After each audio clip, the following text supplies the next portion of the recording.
dans la galerie. Voilà, donc on va lire une vidéo par exemple. Voilà, donc là on lit une vidéo sur le lecteur basique, enfin d'origine.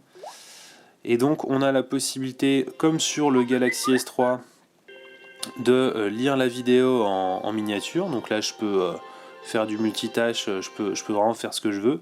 Mais contrairement au Galaxy S3, on a la possibilité de redimensionner cette vidéo. Donc ça c'est quelque chose qu'on ne pouvait pas faire. Donc là par exemple je vais ouvrir Chrome. Donc je peux surfer en même temps que je regarde ma vidéo. Alors je vais couper le son. Voilà. Et du coup je peux vraiment mettre la vidéo à la taille que je veux. Donc ça c'était pas possible sur le Galaxy S3. Donc on a cette fonction qui est améliorée. Donc voilà, on a vraiment toute la taille, que ce soit du plein écran jusqu'au tout petit. Et donc on peut la décaler, la mettre vraiment dans un coin, la voir. Voilà, donc on peut vraiment faire ce qu'on veut. Et bien sûr, à tout moment, un double clic la rouvre en grand là où on en était. Voilà. Donc ça c'est plutôt sympa. Autre fonction qu'on n'avait pas, la possibilité de faire une capture d'écran. Voilà, donc on a une capture d'écran de la vidéo.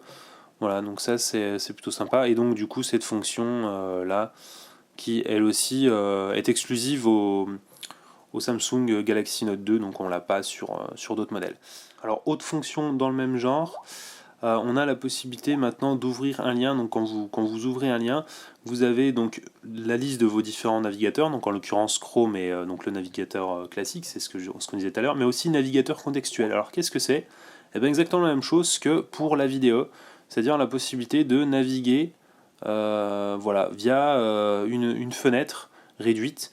Alors que là, vous ne pouvez pas redimensionner en fait. Vous n'avez pas la possibilité de redimensionner cette fenêtre. Elle a une taille fixée. Par contre, vous pouvez bien sûr sans souci scroller à l'intérieur. Donc du coup, voilà, on a vraiment un multitâche parfait puisqu'on a d'un côté le mail. Là, on a par exemple un mail qui me présente quelque chose.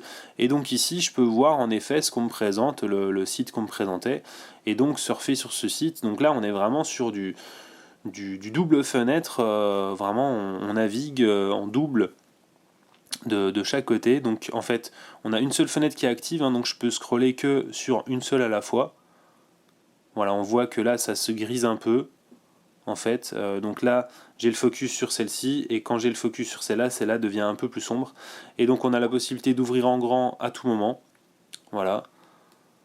Et donc de revenir, bien entendu, au mail aussi à tout moment. Donc c'est vraiment quelque chose de sympa. Voilà, donc c'est du vrai multitâche. Encore plus que le multitâche classique d'Android qui consiste à passer d'une fenêtre à une autre. Là, on affiche vraiment plusieurs fenêtres, c'est du multi-fenêtre plus que du multitâche finalement, donc comme sur un ordinateur, que ce soit Windows, Mac, Linux ou autre, on a du coup plusieurs choses affichées simultanément, et ça c'est vraiment une bonne idée, surtout quand on a un écran si grand. Donc en 1280 par 720 sur du 5,5 pouces, on peut vraiment se permettre de scinder en deux et d'afficher deux choses, donc une vidéo, un navigateur, etc.